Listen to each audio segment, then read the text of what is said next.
लोकशाहीचा बुलंद आवाज, रिपब्लिकन वार्ता महाराष्ट्र।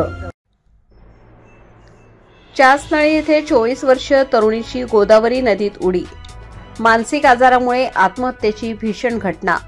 रात्रभर शोधानंतर सकाळी मिळाला मृतदेह। सविता गवळीच्या आत्महत्येमुळे परिसरात शोककळा।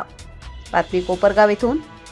कोपरगाव तालुक्यातील चासनळी येथे हृदयाला पिळवटून टाकणारी घटना घडली असून सविता सुरेश गवळी वय अंदाजे 24 वर्ष हिने गोदावरी नदीत उडी घेत आत्महत्या करून जीवनयात्रा संपवली।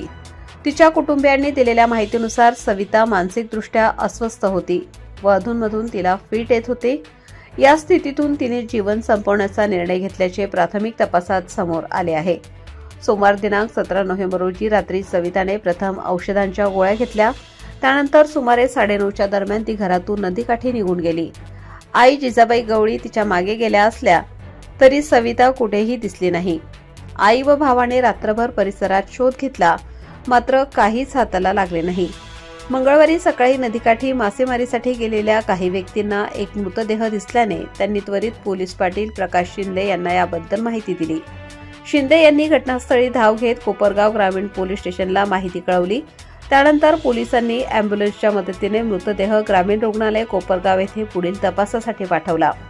या प्रकरणाचा अधिक तपास पोलीस निरीक्षक संदीप कोळी यांच्या मार्गदर्शनाखाली सुरू आहे।